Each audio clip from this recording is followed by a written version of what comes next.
여러분 반갑습니다. 간밤에 미국 마이크론이 시장 예상을 크게 넘는 분기 실적을 내놨습니다. 마이크론은 삼성전자, SK하이닉스와 함께 세계 메모리 3사를 이루는 회사입니다. 그 마이크론이 좋은 숫자를 내자 밤사이 미국 반도체가 같이 튀어 올랐고 오늘 아침 삼성전자도 장 시작부터 위쪽으로 출발했습니다. 장중 기준으로 35만 6천원 부근에서 움직이고 있습니다. 여기서 짚어야 할 게 있습니다. 불과 이틀 전인 6월 23일 삼성전자는 하루 만에 31만원까지 밀렸습니다. 코스피도 같은 날 8,200선까지 빠지며 하루 낙폭이 10%에 달했습니다. 그때 시장을 짓누른 가장 큰 의심이 이거였습니다. AI도 메모리도 이제 고점 아니냐? 이미 너무 오른 것 아니냐? 마이크론 실적은 바로 그 질문에 숫자로 답을 내놓은 사건입니다. 이미 많이 오른 종목이라는 것도 이틀 전 급락을 보며 불안했던 것도 무리가 아닙니다. 그래서 오늘은 마이크론이 연 문을 따라가 보겠습니다. 세 가지를 봅니다. 먼저 코스피가 사흘 새 왜 이렇게 출렁였는지, 다음으로 마이크론 숫자가 삼성의 무엇을 뜻하는지, 마지막으로 그 호재 위에서 삼성이 아직 증명해야 할 게 무엇인지입니다. 먼저 시장 전체를 깔고 가겠습니다. 코스피는 6월 22일 9114에서 다음 거래일인 23일에 8203까지 밀렸습니다. 하루 만에 900포인트 넘게 빠진 겁니다. 그리고 24일 8471로 마감했고 오늘 25일은 장중 8900선을 회복하며 움직이고 있습니다. 지수 하나가 사흘 사이 이렇게 위아래로 흔들린 건 분명 흔한 일이 아닙니다. 그런데 급락의 방아쇠는 국내가 아니었습니다. 간밤 미국에서 AI와 기술주가 흔들렸고 나스닥이 2% 넘게 빠진 충격이 넘어온 겁니다. 여기서 한 가지 지표를 짚겠습니다. 시장의 불안을 재는 변동성 지수, 이른바 코스피 공포지수가 한때 90 부근까지 올라갔습니다. 2008년 금융위기 당시 고점과 맞먹는 수준입니다. 그런데 안을 들여다보면 그때와 지금은 정반대입니다. 2008년에는 기업 이익 전망이 마이너스로 꺾이면서 공포가 커졌습니다.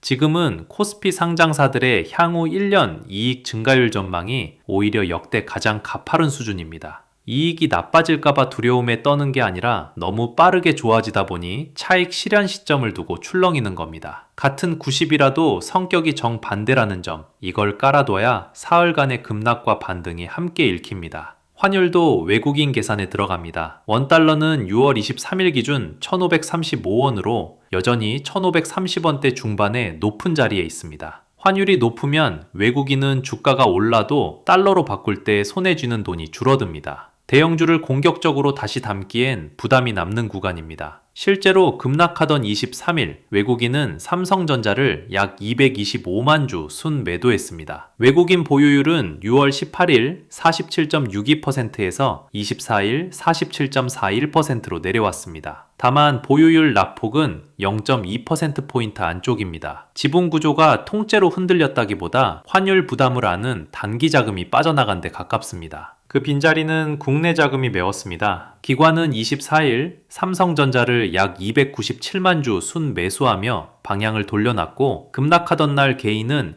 시장 전체에서 8조 원 넘게 사들였다는 집계도 나옵니다. 파는 외국인과 받아내는 국내 자금이 사흘 동안 팽팽하게 맞붙은 구간이었던 셈입니다. 이제 그 출렁임 위로 들어온 마이크론 숫자가 삼성의 무엇을 뜻하는지로 넘어가겠습니다. 마이크론 실적이 왜 삼성에 직접 연결되는지부터 짚겠습니다. 마이크론은 회계 연도가 달라 삼성 하이닉스보다 한 분기 먼저 성적표를 냅니다. 그래서 시장은 마이크론을 한국 메모리의 선행지표로 봅니다. 마이크론 숫자가 메모리 업황의 온도계 역할을 하는 겁니다. 이번 실적에서 봐야 할 건 매출이 잘 나왔다는 사실 하나가 아닙니다. 진짜는 두 가지입니다. 하나는 다음 분기 가이던스, 회사가 직접 내놓는 앞으로의 전망입니다. 다른 하나는 마진, 물건을 팔아 얼마나 남기느냐입니다. 가이던스가 높고 마진이 두껍게 나왔다는 건 AI 데이터 센터가 고성능 메모리를 계속 빨아들이고 있다는 뜻입니다. 그게 이번 마이크론 숫자의 핵심이고 밤사이 미국 반도체를 끌어올린 이유입니다. 그런데 여기서 한 박자 식혀야 할 대목이 있습니다. 지난 3월에도 마이크론은 좋은 실적을 냈습니다. 그런데 발표 이후 오히려 30% 가까이 빠졌고 삼성과 하이닉스도 같이 흔들렸습니다. 좋은 실적이 이미 주가에 반영돼 있으면 숫자가 좋아도 차익 실현이 나올 수 있다는 걸 그때 보여준 겁니다. 그래서 오늘 시장이 보는 건 실적 발표 자체가 아니라 그 호재를 한국 메모리가 얼마나 받아내느냐입니다. 돈이 삼성에서 멈추면 하루짜리 반등이고 하이닉스와 장비주, 후공정까지 번지면 메모리 업황 전체를 다시 사는 흐름에 가깝습니다. 마이크론이 메모리 사이클이 안 꺾였다는 문을 열어줬다면 그 다음은 삼성이 직접 증명할 차례입니다. 여기서 시장의 인식과 진짜 포인트가 갈립니다. 지금까지 HBM은 흔히 속도, 몇 단을 쌓았느냐, 용량으로 평가받았습니다. 물론 이 숫자들도 중요합니다. 그런데 앞으로 다음 세대로 넘어갈수록 고객사가 던지는 질문이 달라집니다. 빠른 건 알겠는데 오래 안정적으로 버티느냐, 성능은 좋은데 전력은 얼마나 먹느냐, 데이터는 빨리 오가는데 열은 제대로 빠지느냐, 이 질문이 핵심입니다. HBM은 얇은 칩을 여러 층으로 쌓아 만듭니다. 층을 높일수록 용량과 성능은 커지지만 그만큼 안쪽에 열이 갇힙니다. AI 서버는 잠깐 돌고 끝나는 장비가 아니라 데이터 센터 안에서 장시간 돌아갑니다. 그러면 고객사는 속도만이 아니라 빠른 상태로 오래 버티는 안정성을 봅니다. 삼성이 다음 세대 HBM에서 내세우는 카드가 바로 이 지점에 있습니다. 쌓인 열이 갇히지 않도록 밖으로 빼내는 길을 만드는 기술입니다. 높이 쌓을수록 안쪽 열을 빼기가 어려운데 그 통로를 따로 설계해 두는 방향입니다. 투자자 입장에서 이건 단순한 기술 이름이 아닙니다. AI 메모리 경쟁의 다음 기준이 속도에서 발열, 전력 효율로 옮겨갈 수 있다는 신호입니다. 그리고 이 싸움은 메모리 혼자 하는 게 아닙니다. 쌓아 올린 메모리를 GPU와 제대로 붙이는 선단 패키징, 그 아래 신호를 제어하는 베이스 다이를 만드는 파운드리까지 함께 맞물려야 합니다. 삼성전자는 메모리 설계, 파운드리 제조, 패키징을 한 회사 안에 모두 갖춘 곳입니다. HBM 하나의 단수 경쟁으로만 보면 삼성을 너무 작게 보는 것일 수 있다는 뜻입니다. 물론 아직 증명할 건 많습니다. 고객사 검증을 통과해야 하고 양산 안정성을 보여줘야 하고 실제 납품과 실적 숫자로 이어져야 합니다. 좋은 기술과 좋은 실적은 다른 문제이고 시장은 결국 숫자를 원합니다. 여기에 주주 지갑에 가장 가까운 변화도 한 줄 짚고 가겠습니다. 삼성전자는 올해 자기 주식 16조 원어치를 사들여 소각하기로 했습니다. 자기 주식을 사두기만 하면 그 물량은 금고에 남아 언제든 다시 풀릴 수 있지만 소각은 그 주식을 영구히 없애는 겁니다. 회사 가치는 그대로인데 주식 수가 줄어드니 가만히 있어도 주주 한 사람의 몫이 커집니다. 그 규모가 16조 원이고 회사는 이를 한 번으로 끝내지 않겠다고 밝혔습니다. 주가가 사흘씩 출렁이는 동안에도 회사가 직접 주주 몫을 키우는 흐름은 쉽게 바뀌지 않습니다. 마지막으로 요즘 많이 나오는 질문 하나를 정리하겠습니다. 최근 SK 하이닉스가 미국 주식 예탁 증서 ADR 상장을 추진하면서 삼성은 왜 안 하느냐는 이야기가 나옵니다. 그런데 삼성은 못하는 게 아니라 안 하는 쪽에 가깝습니다. 대규모 시설 투자 자금을 밖에서 끌어와야 하는 하이닉스와 달리 삼성은 수십조 원의 순현금을 들고 있어 미국에서 새로 돈을 조달할 이유가 적습니다. 여기에 집단 소송이 활발한 미국 증시의 부담, 지배구조가 외부 자금에 노출되는 위험도 함께 고려된다는 분석입니다. 자금 사정이 다른 두 회사의 선택이 서로 다를 뿐이라는 얘기입니다. 자, 여기까지 영상 시청해주신 분들 정말 감사드리고 축하합니다. 왜냐하면 오늘 짚어드린 삼성전자처럼 모멘텀은 물론이고 잠재력까지 뛰어난 그야말로 폭등 직전 종목을 받아보실 수 있는 기회이기 때문입니다. 제가 최근에 알려드린 후성이라는 종목입니다. 보시는 것처럼 급등 직전 종목의 추천 매수가 매도가 그리고 강력한 매수 근거와 함께 구독자분들에게 문자로 보내드렸습니다. 구독자분들은 이 문자 하나로 4일 만에 100%의 수익률을 달성하고 그 기쁨을 만끽하고 계십니다. 영상으로만 종목을 접하시게 되면 시장에서는 이미 그 가치를 반영해버려서 골든타임을 놓칠 수 있습니다. 그래서 저는 구독자분들에게 장 시작 오전 9시 이전에 곧 급등하거나 단기 수익이 가능한 종목들을 미리 알려드리고 있습니다. 아침부터 스트레스 받으면서 힘들게 매매하실 필요가 없어지게 됩니다. 그렇다면 그 정보를 받아볼 수 있는 방법 지금 알려드리겠습니다. 먼저 영상을 끝까지 보신 후 구독과 좋아요를 누르신 다음에 문자 메시지로 숫자 7만 보내주시면 됩니다. 정말 간단하죠? 화면에 보이는 전화번호로 숫자 7만 보내주시면 추천 매수가와 매도가는 물론이고 추가 상세 자료집까지 보내드립니다. 당연히 100% 무료이니까 부담 갖지 마시고 얼른 연락주세요. 그리고 수급이 몰리는 걸 방지하기 위해서 딱 선착순 100분에게만 드리니까 절호의 기회 놓치지 마시길 바랍니다.